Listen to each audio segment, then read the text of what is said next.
Hello, good afternoon, depending on where you live. We're assuming you're living somewhere in the afternoon, but if it's morning where you are, good morning. I'm Ted Hi, Rall. Ted. John Kiriakou is here too. We're the DeProgram show. Michelle Whitty's out this week. She'll be back next week, we hope and trust, although these days no one can trust or hope really in anything. Anyway, it's Thursday, April 10th, 2025. Thanks for joining us here as we try to deprogram you from all the propaganda and assorted BS that we're all subject to these days increasingly. There was breaking news even like 3 minutes ago, right before we came on, concerning Columbia University, which is just a stone's throw from where I'm speaking to you, John. I can walk on my hands and knees and get there. And it's where I graduated from. The federal government, appears to be entertaining the possibility of subjecting it to oversight, federal oversight, effectively seizing Columbia University, an Ivy League school. The details are not quite known yet, but the Wall Street Journal is reporting it. It's obviously something the administration is at least toying with. I'm gonna look at that piece right now. There are very few things that sound crazier to me than seizing a university because you don't like some of the political positions that some of the students have taken. That's really what it comes down to. Here it is. Exclusive. Trump administration wants to install federal oversight of Columbia University. In an unusual move, the government is aiming to legally bind the school to changes as they negotiate over federal funding.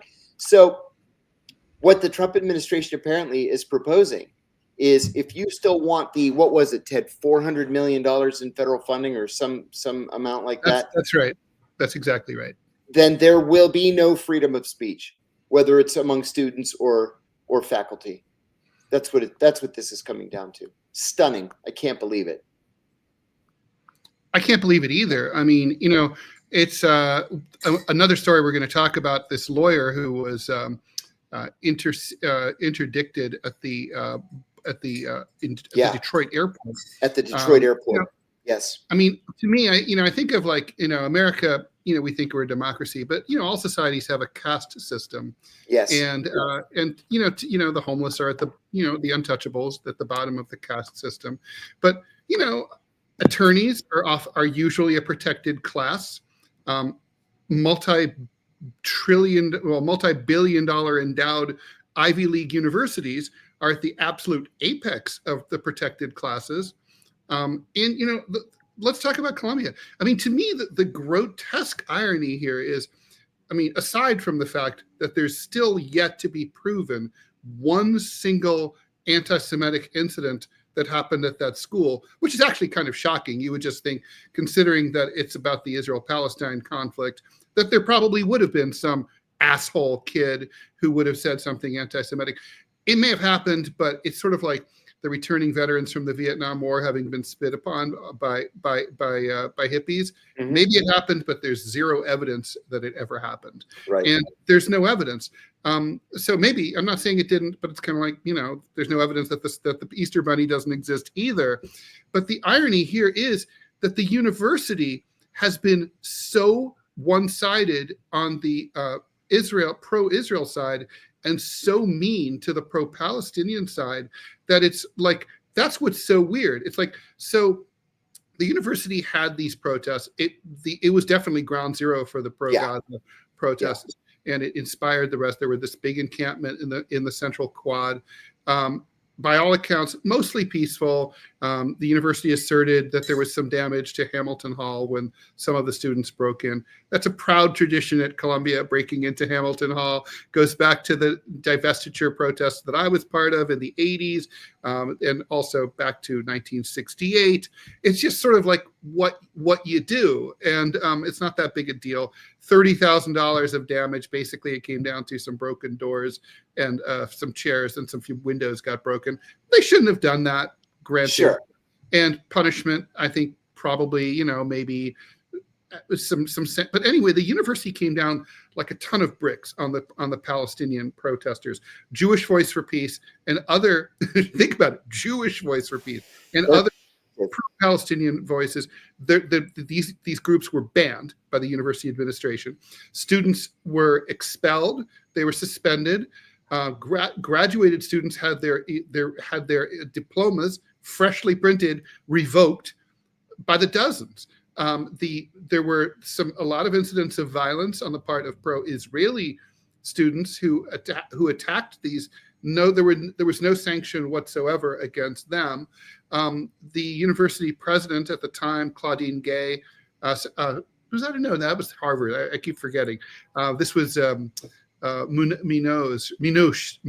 That's right, Minouche. That's right. Yes, I remember. She went up there to Capitol Hill, went to the McCarthyite hearing and she was asked to fire a specific professor for being too pro-Palestinian. She said, okay. And she did. Nevertheless, that wasn't enough for them. She got pushed out.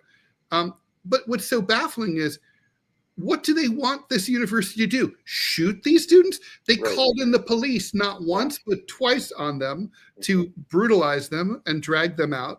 They expelled them. They fired professors, not just one, several have been pushed out. Free speech has been obliterated. Basically, you can't speak about the Palestinian cause on the Columbia campus, or you're going to be in deep shit.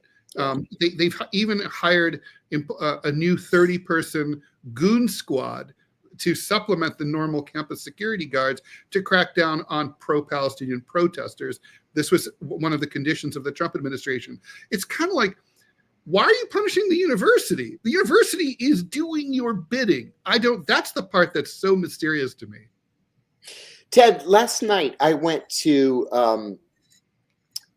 this annual banquet party hosted by the Arab-American Foundation, Arab-American Heritage Foundation. It's in celebration of Arab-American Heritage Month, which is the month of April.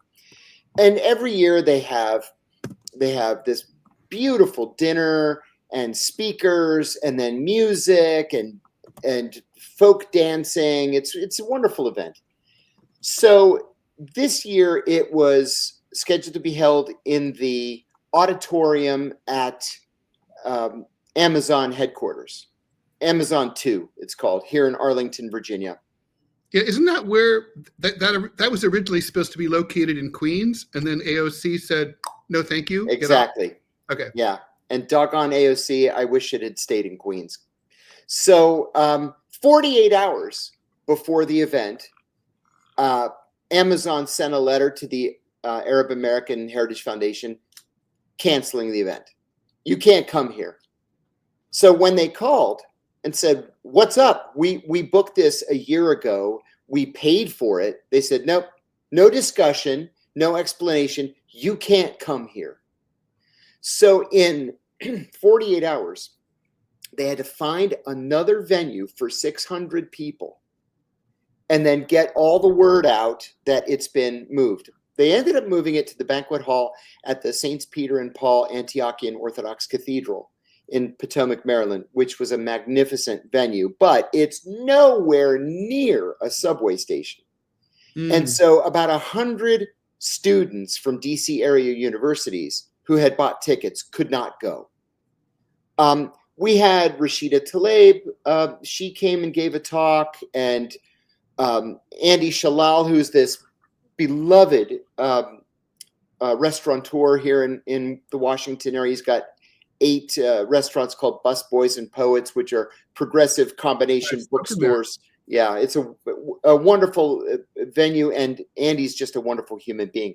He spoke, and a couple of other people spoke, and there was a tribute to Kulthum, and then there was Syrian folk dancing, which was wonderful. But the point is, they were canceled and they were censored only because they're Arab, not for any other reason. Now, this organization has been around for 40 years, and it's made up of doctors and lawyers and engineers and bankers and all professional people, all wearing suits.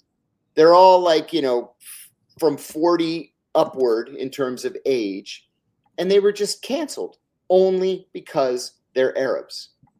There were a couple of brief mentions of Gaza, but really the night was about, the contributions to American culture that Arab Americans have made, and that we've got to stick together and work together. And I say we. I'm not an Arab, but I'm certainly a supporter. And it was like any other black tie or semi-black tie event that you might go to. There was nothing controversial about it in any way, but they were canceled just because they're Arabs. Now, that was last night. Today, Columbia University, we're going to see a lot more of this in the coming weeks and months as the Trump administration gains more solid footing and comes to realize that there's no significant pushback.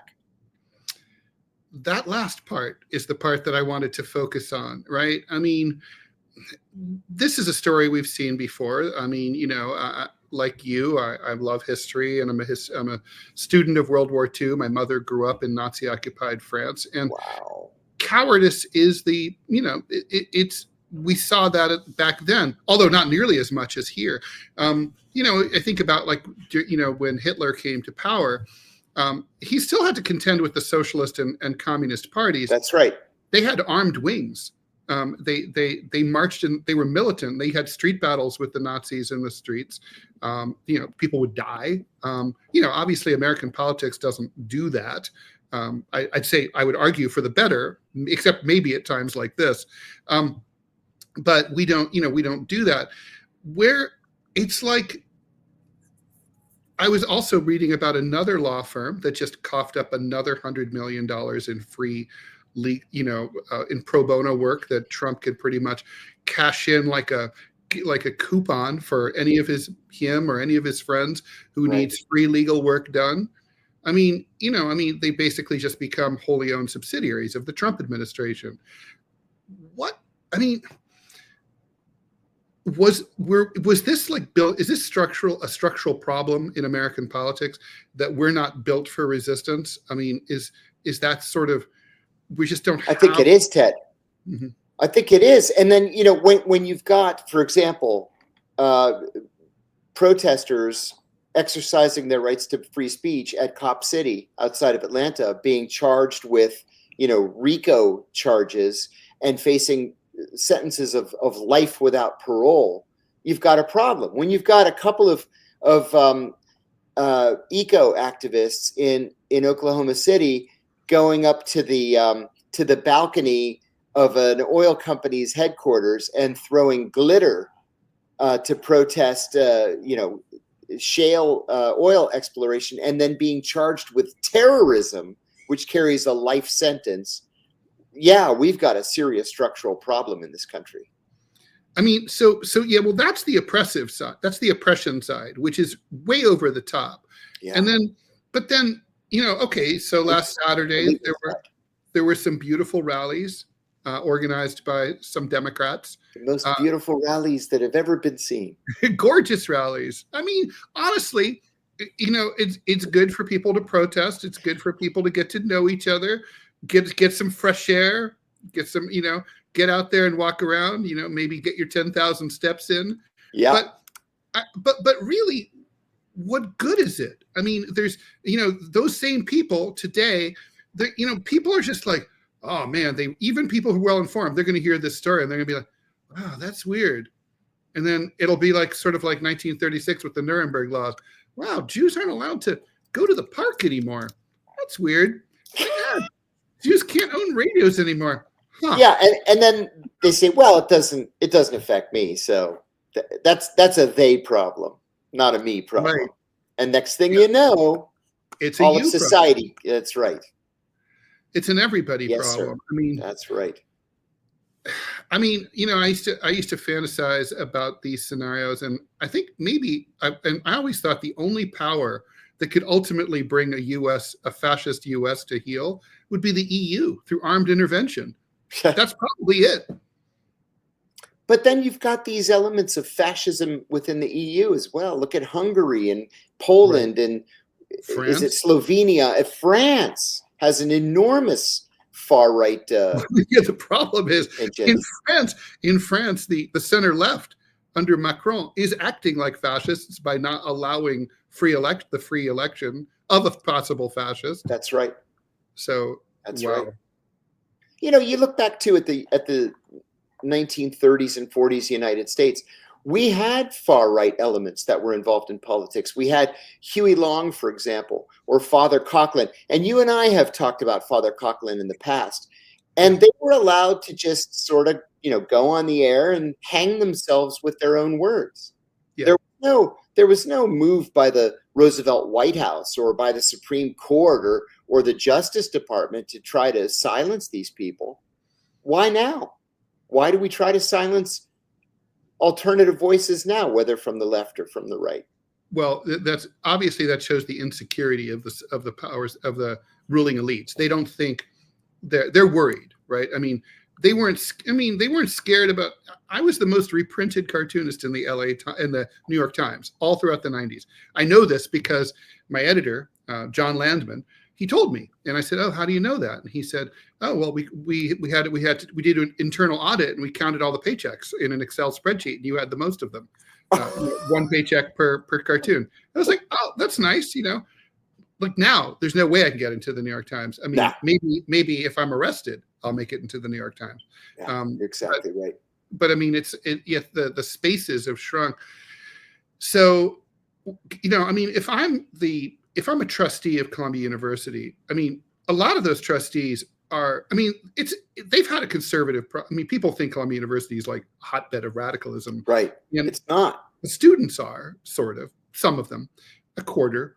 But the administration, they're right-wing, corporatist, a lot of them very Zionist, and they've been pressuring people. But if you're a trustee of this university, if you have the smallest IQ, you've got to see that this is an existential threat to your university. I mean, to the brand. Like if you consent to federal oversight, already college recruiters are saying that people who were accepted to Columbia University are choosing to go to like smaller name schools because they don't want to be attached to the brand. Not because they're worried about being viewed as anti-Semitic, but because they just think the place is falling apart. It's becoming chaotic. I mean, normally when the Department of Education subjects a school, like typically it's an inner city school that's in deep crisis. Typically a high school or a junior high school. Yeah, people graduate and they can't read, they can't do basic math. That's right. Right. Yeah, it's a as Trump would say, it's a shithole school. Yes. So granted, I haven't set foot in a classroom there since 1991, but Columbia University is not a shithole school. It's one of the premier educational institutions in the world. A major research university that just added a whole brand new science campus very recently. They have to resist, but they won't. They'll probably say like, well, we want to cooperate. We don't like anti-Semitism. I mean, it's literally like they've declared war on the Tooth Fairy or something. There's no anti-Semitism at these protests, and these protests are no more. There are no protests for there to be anti-Semitism that wasn't there, and now you're going to go. So what are you subjecting them to oversight for? Why?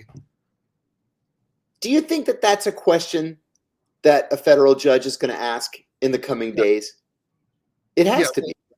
Well, I mean, assuming that there's a plaintiff in the form of Columbia University's trustees, they have to fight this, right? Yes. And they may not. I'm not sure that they will. Oh my God. Can you imagine the precedent that would set if they didn't fight it? Well, that's federal takeover.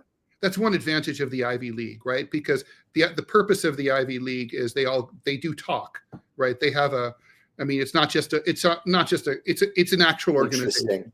Interesting. I didn't know that. Oh yeah, it's not like just sort of like a term. Like if it was like a term for like, elite schools, then say, Stanford would be in it, but it's not. And so right. That's a good point.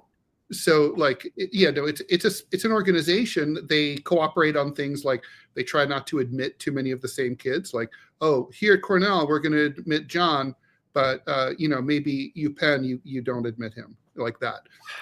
So they collude, and they've got to be on the phone. These presidents have to be. The presidents don't have any power though, as we've discovered recently. They used to, but it's all the trustees and the donors who are running everything. So there's got to be a deep division there between sort of the money people and the academic oriented people. That's a what Marx called, right, a division in the ruling class. That's the crisis that we're seeing, and I don't know how it plays out because I don't know what. I'm very worried. Yeah, I could see them not resisting. I could definitely see them resisting lamely, like sort of filing, a request for an emergency injunction. But then I could see the judge saying, it's the Department of Education. They have the right to do this. But I mean, this is so short-sighted. Don't you think that would then open the door for a president, Pete Buttigieg or whomever, to try to federalize Liberty University, let's say? Absolutely. Man, this is dangerous territory. It's not good. And so I have to know, I would go like in Star Trek, when it's like, when Kirk is like, okay, you want to take over the ship? Fuck off. I'm self-destructing the ship. Yeah. What if Columbia University did the same? You want to take us over? Fine, we'll shut down. We'll just close the doors. We're out of business. Come in. Anyone want to buy some desks? We're out. And I think it would be so shocking it couldn't be ignored. I think that's actually the only proper answer. Wow. It's like, we don't have federal control of universities in this country. No, we don't. Ted, is this all about federal funds? Well, it's about Columbia University didn't even get the $400 million back, even though they sucked up to the administration so badly. They all they're getting is a seat at the table, which apparently is not a good seat. The way it looks from here, it's looking like a seat with like bird droppings on it, way up high behind the Jumbotron with no view at all. It's a seat you probably don't even want. But yeah, it's about the $400 million.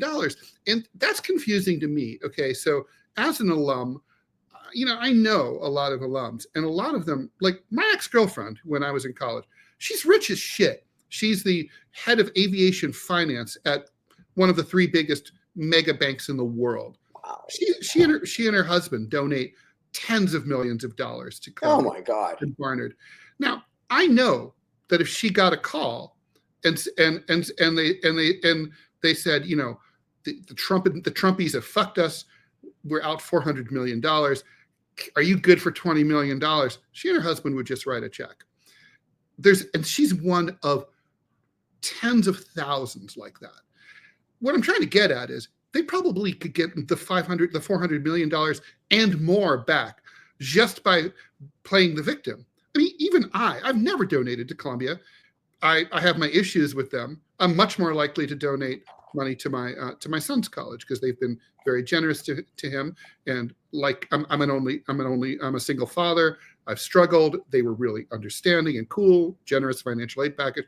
But still, if Columbia called me and said that, I'd be like, as underemployed as I am right now, I'll cut you a check. So I think they would have so much sympathy. So the fact that they're, and do they need it really? Right. They have a $15 billion, I'm trying to make sure I get this right. Yeah. $15 billion endowment. Now they can't spend that like a piggy bank, granted, but they have it. They can borrow against it. There's all sorts of things they can do. They get a revolving line of credit. That $400 million wasn't going to all come in at once. Right. So, you know what I mean? They're not like that. They could hike tuition a little bit. There's things they could do. They could cut the budget, lay off some adjuncts, whatever. They could cut the fat. There is fat there. So why are they not? They're choosing not to. They're choosing to roll here, and this is because there's some of the trustees really believe this anti-Semitism garbage. Mm-hmm. That's sad, actually. That's sad. I mean, people, it's so many the call is people. coming from inside the house. That's the Yeah. problem here. So many supporters of Israel in this country have been successful at publicly equating support for Palestinian human rights as support for Hamas. It's stunning to me. I wrote a piece for the Wall Street Journal, which they killed, but whatever, I syndicated it, about this, the ADL, which is basically in the hands of this maniac pro-Israel. The ADL was a very respectable organization. Oh yeah, it was. Oh yeah. And then this guy, Jonathan Greenblatt, took over. He's the CEO. And even within the ADL, there's been a lot of anger. He redefined all criticism of Israel as anti-Semitism. So if you look at the stat, there's this stat that he put out after October 7th, 2023, where he said, maybe about 6 months later, there's been a 700% increase in anti-Semitic incidents in the U.S. over the last year. Okay, that's, obviously that's catnip for editors, and it's a big story, and it's shocking if true. The problem is that starting on October 7th, he redefined anytime someone called in and said, oh, I saw a sign that said from the river to the sea. Right. That's an anti-Semitic incident. All of those have been counted that way. There's no discrete, and they were not counted like that previously. Well, so obviously so obviously you're going to get that spike. If I start counting Blue Jays as terrorists in spring, well, there's going to be a spike in the spring because there's more Blue Jays in the spring. That was just, it was on purpose. Every media organization, stretched thin, but always lazy to begin with, they're just they dutifully cut and pasted. Oh, the ADL, they're legit. And it's but it's not these numbers are not real. I don't know if there's been an increase in anti-Semitism overall. I would suspect probably, but it's not been 700%. And, we don't know what it is because nobody's keeping reliable statistics. The FBI's hate crimes numbers take a few years to come out, so we don't really know. So that's much more reliable, but that's only about violence. That's not about someone feeling sad because they see a bunch of people they don't like. So it reminds me of when you're a little kid and you're like, Mom, he looked at me. That's what this is. He hurt me. Yeah. Yeah. It is like that. And and look, I think I've read the arguments for why, anti-Zionism is anti-Semitism. And look, we can and should have that debate, but they don't want that debate. What they want is the Zionist side wants to bully and get their side. They don't want to get buy-in. They don't want to convince anyone. They just want to, there's an argument to be made, and they should probably make it, but they're not. Or maybe they feel like they made it and they lost, but whatever. They're resorting to bullying. And oddly, Trump, with his personal history of, racism and housing and everything, is trying to present himself as the hero of the Jewish people. It's all so bizarre. It is. It's bizarre. It's bizarre. And, I'd like to transition just a little bit if we could. Yeah. You can't criticize Israel for anything or you're labeled as being anti-Semitic. But then the Israelis attack these ambulance workers, EMTs. They have lied about this attack at literally every step of the way. And there's video of the attack. Right. And it's the Israeli press that has been breaking the story and the story's developments. The Israeli press does yeoman's work. Haaretz does amazing, great work in a very insular society. Very brave. So there are these ambulances driving down the road. Lights are on. They're marked with big red crosses on the. There's video. There's video, and the Israelis stop the ambulances, pull everybody out. It was 14 or 15 people, line them up, and execute them, just like the Germans used to do. Mm-hmm. As an aside, one of my closest friends in the world is also my cousin, Mark Kiriakou. Shout out to Mark. And Mark's dad died recently. He was in his early 90s. but he was shot by the Nazis and had a terrible scar on his gut from when a Nazi soldier shot him. Mark is in the process right now of translating letters that his dad wrote during the period, and just to read about the Nazi occupation of Greece, it's sickening. It's sickening to me. Anyway, much of what the brutality these letters describe, the brutality, it's what's happening in Gaza today. You can't line ambulance workers up on the side of the road and execute them. That's what the Nazis did. And then not only did they execute them, but they then dug holes, put the bodies in the holes. That's what Nazis and buried the ambulances so nobody would know. Yeah, and word got out. They were in a hurry, and I mean, it's kind of, I mean, it's really sad, but also kind of awesome that they didn't search the bodies, because that's how we have the video. One of the cell phones belonging to one of the workers was on the body, and I guess it was night, and they were probably in a hurry to cover things cover up their genocidal war crime. Yes, but that's where we know we have the Israelis claimed there were the vehicles weren't marked, that they had no emergency lights on, but this person, the victim, he was taping, he was videoing the convoy moving through Gaza, and you can very clearly see everything is not the way the Israelis said, and that's the evidence that has proven. I mean, what do you think the Israelis were? Why'd they do it? I mean, you mentioned the Nazis, and I don't like to give credit to them, but I don't really. And I've read a lot of. I mean, I've read. If I had to carry all the books about Nazism I've read, I couldn't. It's like I don't remember them really targeting, health workers. Kind of. That's not really their. That wasn't really their thing. That was not a thing for the Nazis. No, you're right. So why? What are the Israelis? What are they trying to accomplish here? If they just didn't want them to respond, they could have just blocked the road and detained them and said, "Get the fuck out of here," or shot. Yeah. What was this about? And to murder them in cold blood like that. And I'd like to know who sanctioned this. How high up does this go? Right. Was this a governmental decision? Was this a rogue military unit? Right. Was this like what was his name in Cali? Yeah. That's right. The My Lai massacre. Yeah. I don't know. It's clearly a war crime. And the Israelis clearly don't want to they don't want to hold anyone accountable for it.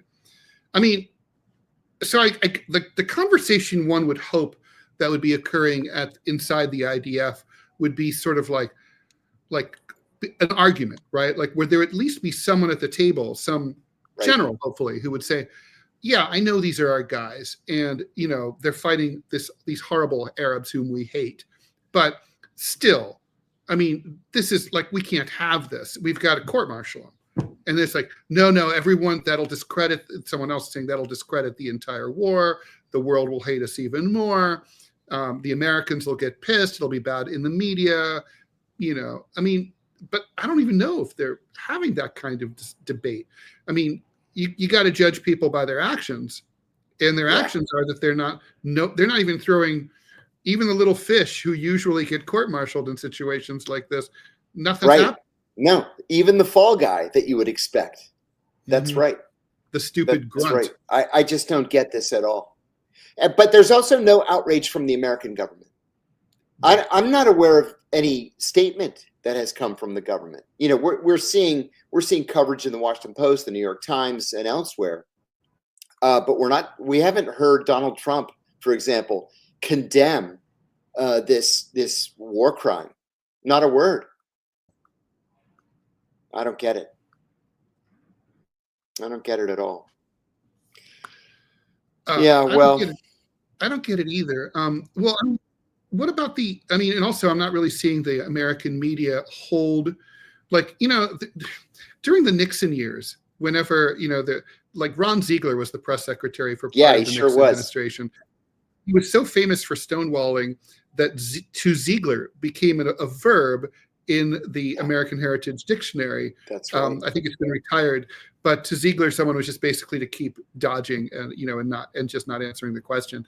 But the reporters used to, like, let's say we were both in the White House press corps, and you asked a question that like Ziegler refused to answer, then I would ask the same question, even if I had a different question, because it's just we'd all watch each other's back. And then if like they didn't answer it when I asked it, then it would go to Michelle, and Michelle would ask it, and it would just keep going like that, right? That doesn't seem to have that same. There's no one really holding the feet, the White House feet to the fire.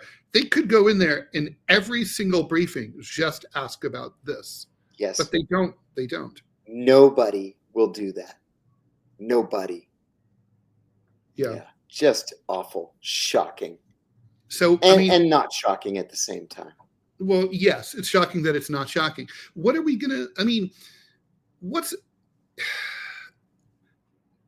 Is there help? We have the ICC, we have the UN, but basically, nothing will happen, right? No, nothing will happen.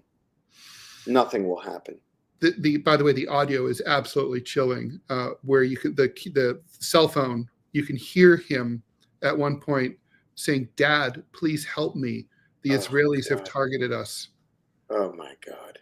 And and then you hear the hail of bullets. They go on for 5 minutes on the audio tape, and then and finally the phone goes dead. Oh my God!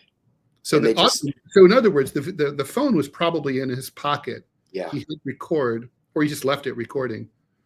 And then while the whole thing unfolded, the Israelis, what can I even say? There's nothing. There's got to be some kind of justice, and there likely won't be. I know. I also, I can't even imagine that this is being widely reported in Israel, because liberal Israelis, they read Haaretz, and they're already against the war. But there aren't, and that's probably nowadays. It used to be half and half. Nowadays, it's maybe 1 out of 4 Israelis is liberal, I would say. The other 3 out of 4, they're militant. They're so hardened, they just don't care. No, they don't. They don't care. The last time I was in Israel, I asked an Israeli reporter that I was visiting about that. And he attributed that to the gigantic influx of migrants from Russia and Ukraine, that they were so conservative to the point of irrationality when they moved to Israel, and they moved in such numbers that they were essentially able to take over the electorate and then by extension take over the government. And that's amazing to me. That's actually fascinating. In part, that's why there's no viable labor party anymore. Socialism is dead in Israel. When I was in college, so many of my Jewish friends had spent a summer at a kibbutz, for example. It was like this rite of passage that so many people did. Yeah. Nobody even talks about kibbutzes anymore. It's all done. All done. It's crazy. That's an interesting theory. Demographics is destiny, I think. We should talk a little bit about this attorney in Detroit. Yeah, this is bad. It's bad, yeah. So this guy, his name is Amir Makled. Yeah. He was traveling. He went to the Dominican Republic for a spring vacation with his wife and 2 daughters. Yep. 7 years old. Family man, comes back from the DR. He's a local attorney there in Detroit.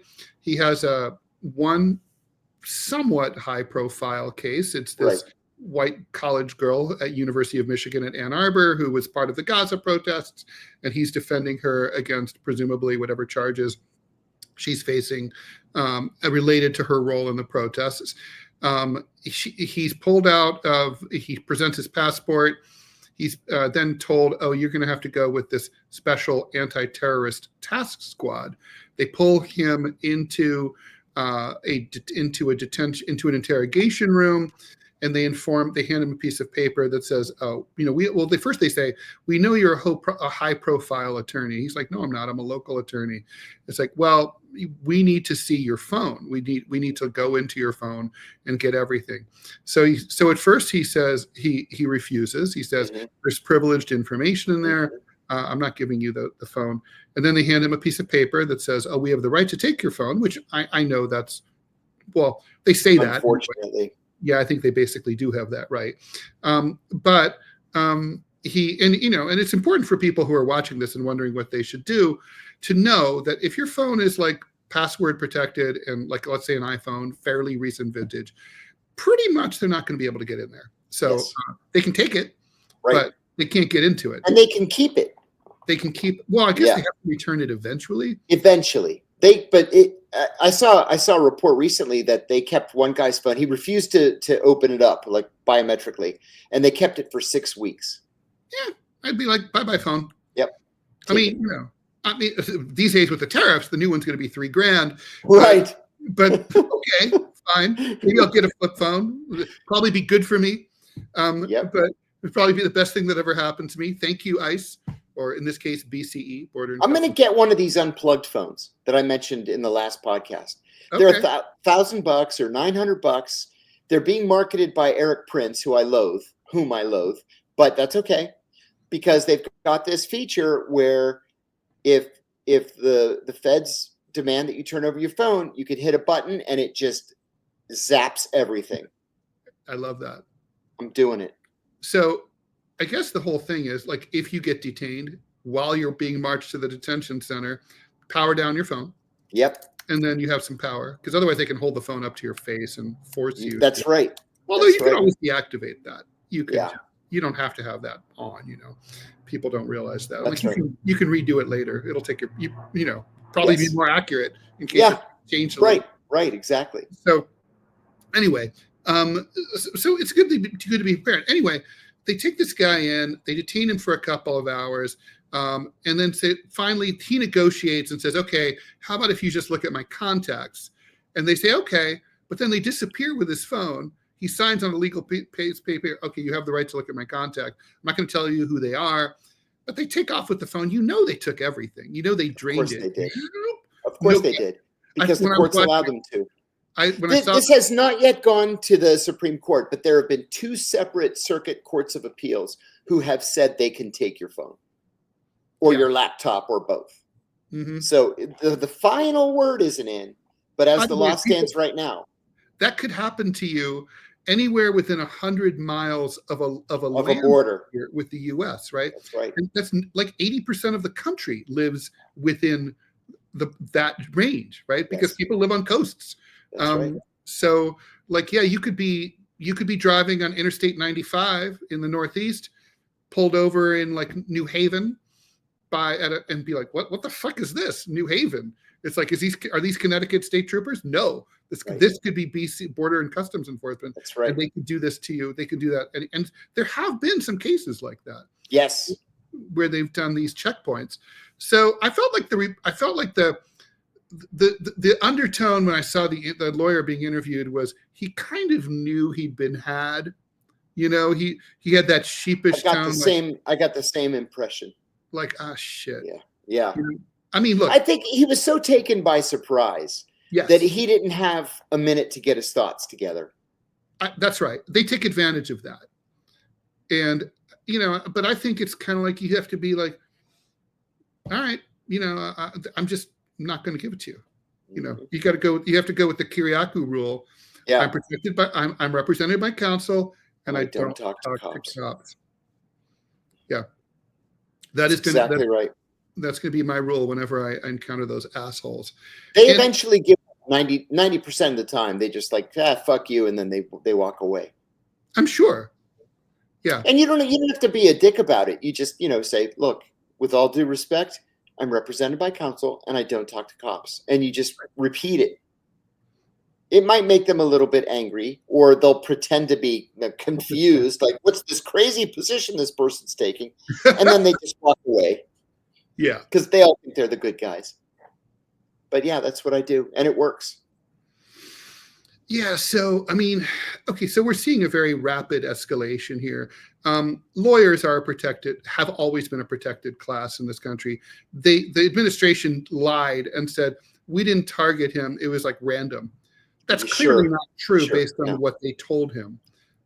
They told him that he had been targeted, so that's not true. And so, but obviously, this is to send a message. You know, my friends say, "Oh, you don't have to worry. They're just going. They're only interested in these Gaza protests and like, you know, and the people related to them." And I'm like, okay, for now, Yeah. but you can see the escalation, right? I mean, we're in the Martin Niemöller poem. I just don't know what verse we're at. But the That's question is right. not which verse I'm at, but I'm in the poem, and I'm Yes. not at the end of the poem. I'm closer to the, you know, I'm between the end of the poem and where the poem is right now. That's right. So where do we, you know, I mean, the question is what happens next? What, you know, basically the administration is dipping their toe in to see how cold the water is. So far, it's been bath water. So they can keep doing this, and they will. I mean, they've already gotten major law firms to take the knee. Mm-hmm. So now what? I mean, Yeah. what do you think their next targets are going to be? Journalists? Probably. Yeah. I would say definitely, actually, not even probably. Journalists and lawyers. If you can cow the lawyers, then you can cow anybody. Mm-hmm. And you know how much journalism is corporate now. I mean, so few Americans read alternative media, so they have nothing to lose. Yeah. And let's face it, the corporate journalists, you know, it's not Jimmy Breslin anymore, right? No, or Mike it's not. Royko. These aren't hard-bitten, working class. Jack Anderson. Yeah. Fuck you. I don't give a shit about you. They're not those people. Nixon talked about assassinating Jack Anderson. Wow. That's how much he hated Jack Anderson's muckraking. But we don't have journalists like that anymore. I should take pride. What was his name? Oh my God, Alan Keyes. Alan Keyes. Oh, I remember Alan Keyes. He went on national television, and he said that I should be executed by the U.S. government. Oh, Senator Kit Bond said that I should be hanged from a tree when I blew the whistle on his torture program. Yeah, I wear that as a badge of honor. Well, it's all good times until it's dawn. Yeah. But I mean, yeah. So I mean, So I guess the question is, do they go after? I mean, like going with the universities, they didn't go after fucking Reed College. They're going after Columbia, the big boys, Harvard, Columbia, Yale. With these law firms, they didn't go after they went after Perkins Coie. Yeah, they went after the biggest law firms in the world. Right. So I mean, it seems to me like, if you kill the king, you own the castle. It's probably their philosophy here. So it seems like maybe you and I are in a little bit less danger than if you're, say, an op-ed writer at the New York Times. I have to agree. Yeah, I think that's right. Hey, we're running a little bit short on time, but we've got to talk about talks day after tomorrow in Muscat, Oman, between the United States and Iran. Now, Donald Trump said that the talks were going to be direct face-to-face talks. The Iranians said that is not true. They're going to be indirect talks. The U.S. delegation will be in one room, the Iranian delegation will be in another room, and the Omanis are going to be shuttling between the two rooms. I mentioned a couple of days ago, I'm 100% sure that the Iranians are right on this. There won't be direct talks, but talks of any kind are good. Here's the problem. The problem is the Iranians have a demand, and the demand is that they be treated with respect. And Donald Trump doesn't talk to anyone with respect. I know, right? And Donald Trump doesn't treat anybody with respect. Yeah. He's going to go in there. You're asking for something. You're asking for a product I don't have to sell. We're all out. He's bombastic. He's threatening. He's bullying. And he said that if there is progress, then all's good. If there's not progress, we're going to bomb the shit out of the Iranians, or we may bomb the shit out of the Yemenis, the Houthis, because they're generally viewed as an Iranian cutout. where do you think this is going? Or why not bomb Hezbollah again? For what that's worth, if there even is a Hezbollah that still exists for all intents and purposes. The reason I ask what you think is going to be accomplished is because we've not seen any indication in any media that there's an agenda. Right. So what are we going to just stare at each other? That's a good question, right? It's sort of like, it's like a date where there's no agenda. It's like we're doing 6-minute dating. We'll see if we like the cut of each other's jib. Maybe we'll go home together. Maybe not. Whatever.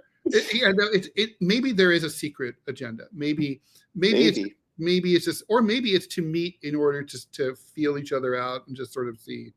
I mean, look, I'm sure the Iranians are serious. They're serious people, and they're always, and their government's always serious. And they don't agree to talks lightly.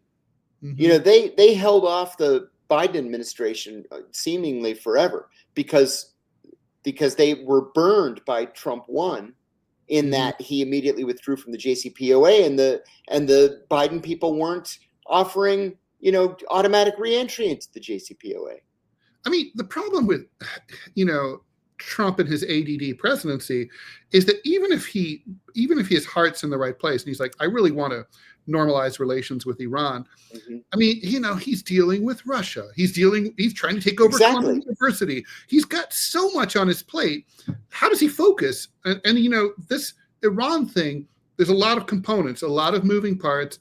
And Iran is, as the ultimate country with a Byzantine governmental structure, with overlapping structures, several, like 4 to 5 discrete overlapping sort of all of them. And it's kind of hard. You can't just make a handshake deal like with the dictator of Turkmenistan. Like if he says it, it's done. It's not like that with the Iranians. No. So it's not a dictatorship at all. It's not. And Hillary Clinton once famously called it not a theocracy, but a military dictatorship, that the IRGC, the Iran Revolutionary Guard Corps, controls every aspect of the Iranian government and economy. And that is not true. Not even a little bit true. Not even a little bit. Right. It's a democracy, whether we like it or not. It's disturbing that I always like to say there's more political cartoonists working at newspapers in Tehran in their very vibrant press than in the entire United States of America. So, my personal canary in the coal mine. So it disturbs me that she was ever Secretary of State, but I can say that about so many of them recently. I'd like something good to come out of it. I mean, should we read anything into, is it related, the fact that Russia and the United States were able to have a prisoner swap recently? I mean, and that apparently the talk is that the U.S. State Department and their Russian counterparts are, in the foreign ministry are trying to normalize relations with Russia. I'm not really sure normalization is really the right word, because we never severed diplomatic relations. And normally when you normalize, you de-sever them. But this would be like, I guess, about getting rid of sanctions and, that kind of, I think I need. Hey, okay. Sorry, my computer went down just on its own. I don't know what the heck happened. That can happen. Okay, let me. So it's really funny. There's you're in the little square now. Let's see if I can fix this. All right, that's because I think you're on the phone. Yeah, so. I'm on a phone. All right, there's nothing much I can do. So you're skinny. Sorry about that. It's like, remember at TV when they used to show the 70 millimeter movies and they were squished and everyone was like, really tall? Right. I do. So anyway, all right. So I guess you probably didn't hear what I was saying, but should we read? I mean, is there reason for optimism for the U.S.-Iran talks in the fact that Russia and the U.S. are apparently trying to normalize relations? These talks that resulted in the recent prisoner swaps, basically, and normalize relations. I don't think is the right word because we'd never severed them, but the Iranians did though. But I'm talking about Russia. Russians. Yeah. You're right. Improving. So, I literally biked by the U.S. consulate today before the show, and it's the Russian embassy here in Washington is up and running every single day. Yeah, there's some weird protesters out in front. I didn't even know what they were. I zipped by. But anyway, I guess the question is, if they're, if the Trump administration's posture is basically like, generally speaking, we're open for business. Marco Rubio, we'll send little Marco over to talk to you guys or his people. Mm-hmm. I mean, that seems to be where they're at, right? Yeah. For the time. I think it is. And, I have to talk to anyone but Columbia University. Yeah, that's right. And I have to think that Steve Wyckoff is not stupid. No. That these talks, U.S.-Russia talks and U.S.-Iran talks are not exclusive of one another. That there has to be a bigger idea behind it. And so... What is that idea? That we really can normalize relations with countries that have been deemed to be enemy countries, even if that normalization is solely related to trade. We can end the war between Russia and Ukraine. We can lower the temperature in U.S.-Iran relations, and everybody ends up being happy or semi-happy and maybe making some money. And remember, I said this day before yesterday, but I'll say it again. It's all about money. And Donald Trump is obsessed with winning the Nobel Peace Prize. Mm-hmm. The North Korea thing didn't work out for him. You notice we're not even pretending to try to talk to the North Koreans, despite the love letters from 6 years ago. Mm-hmm. So I'm wondering if this is about Donald Trump's legacy. Yeah, because if it's just like with North Korea, there'd be something for him to win Nobel-wise if there were a crisis, but there isn't. Yes, there isn't. No. So yeah, it's not just about like making things good again. It's got to be about fixing a war. I would think that the Russian thing would be low-hanging fruit for him. Yeah, that's an easy one. I agree. You just beat up on Zelensky until he finally agrees. He finally agrees to give up territory in exchange for peace. And that's it. Yeah. Peace in our time. Yeah, I think that's it. But Iran, I mean, this could turn into something big if Donald Trump is actually serious about pursuing some sort of normalization. Mm-hmm. Yeah. No, I mean, the Iran thing is long overdue. The whole thing is stupid. There's a lot of money to be made with, but apparently at the same time, our relationship with China is obviously shit. It's bad. Yeah, it's bad. Definitely. The Chinese are really pissed. Yeah. This isn't posturing for them anymore. No, definitely not. And, I think they feel picked on. I mean, I think from their point of view, singled out. They haven't been militarily expansionist. They have been playing by all the rules. They've converted over to capitalism, just the way we always said we wanted them to. We're probably regretting that now. We outsourced. They did what we wanted. We're like, please take our dirty industries, which we don't want anymore. We're deindustrializing. You take them. We're going to outsource them. They were like, okay. We did everything that was out. And it's like, they did everything that was asked of them. They made some money in the process. And now that their economy's a little weak, we're beating up on them. Mm-hmm. Yes, exactly right. We're kicking them when they're down. And they're not liking it. I wouldn't either. No, I wouldn't either. But, I wonder, too, if the Chinese have calculated that they can handle this kind of conflict longer than we can. Mm-hmm. And I went to the Treasury Department. They only need to wait 3 years. Yeah, right. They would have to wait. I don't think President Vance would continue this policy. I don't either. I don't think anybody would. No. 125%, 140% tariffs. Come on, man. They could absolutely cripple our economy if they wanted to. They're the second or third largest holder of government bonds, treasury bonds. Yeah, and let's face it, we have the trifecta of financial misery right now.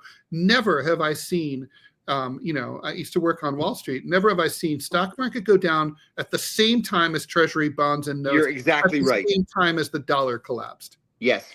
those last two are where you go when equities go tits up. That's right. That's exactly right. So like, and what's that about? It's because everyone thinks that we're run by a madman, and so they're running away screaming. The euro is doing surprisingly well, despite all of their problems over there. The Greek prime minister made a statement yesterday that Donald Trump seized on. The prime minister, Kiriakos Mitsotakis, he's a conservative. He's been prime minister for a long time, since 2019.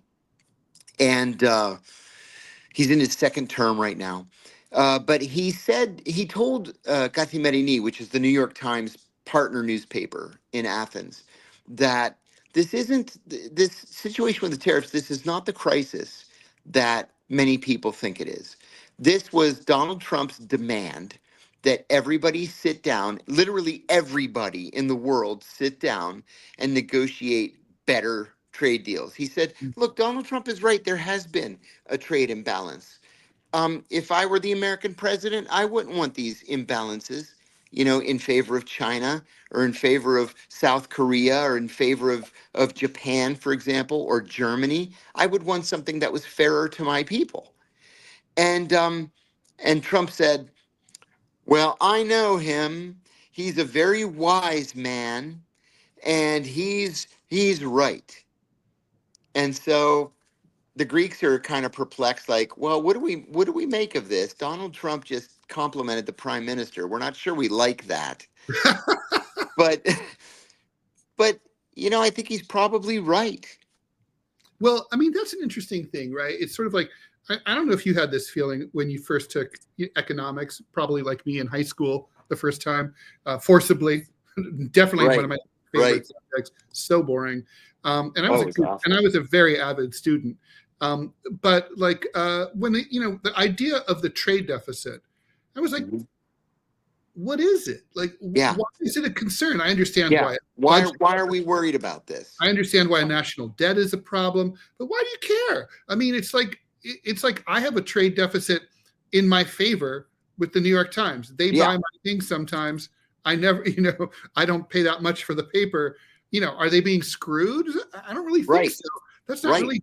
Or, Lesotho, whose name I mispronounced, and I know you pronounce correctly. Lesotho. Lesotho. Only because I knew a woman from Lesotho. That's the only reason I know how to say it. You knew the woman from Lesotho. Yeah, the one woman. So Lesotho is like, okay, so it's not like the U.S. suffered from the fact that we bought probably handicrafts primarily from there. I heard it was raw textiles. Textiles, right? Yeah. So we're buying a lot of textiles, raw material, but that's all. I mean, they don't have the money to buy stuff from us, so we can't sell them Lexuses or whatever. Not that those are ours. So, like, I mean, how does that harm us? So it's sort of like, I mean, a trade imbalance, I guess, writ large. If you're always have a trade, you don't produce anything. Then your GDP ultimately is going to drop, and then it'll be a problem. But sort of country by country, it doesn't really matter, right? Is that basically right? Right. Yeah, right. It doesn't really matter. It doesn't. I don't even know if they should have ever talked about it. It's one of those metrics that it's sort of like, it's sort of like the cholesterol numbers that they made too much of. It's like, actually, cholesterol's not for most people really a big deal. You can just eat some eggs if you can afford them. It doesn't really matter. Right. Exactly. So probably we should have just been told, like, don't worry about it. Yeah. No, it's no big deal. So we're going to be watching all these stories. We'll see. This is our last show for this week. We'll do one. We'll be back next week with a couple of shows, I'm sure. We're going to be doing. We're going to see what happened in Muscat over the weekend with the Iranians. Yep. That's a process. That's going to be. It sure is. It's going to be. It'll take some time. The Russians might be a little faster, maybe. I suspect they will be. Yes. And I mean, when can we start seeing? I guess the next step will be sanctions coming down, right? Fingers crossed. Trump has twice spoken about reducing or eliminating sanctions, but he always ties it to progress, at least with regard to a ceasefire. So well, the proposal's out there; it's on the table. Right. And I guess I don't know if anyone's telling Putin, like, I'm sure he has smart advisors that are, but I think he has smarter advisors than Trump does, telling him like, the American president's getting impatient and you have an opportunity here with him that you might not have in the future. If I were the Russians, I'd jump on this. Yeah. Agreed. So, and Trump is battling the neocons in his own party. So he is. I do give him credit for that. And then we'll see what happens with this the Columbia University thing that just started at the beginning of the show. And I mean, I'm so ashamed.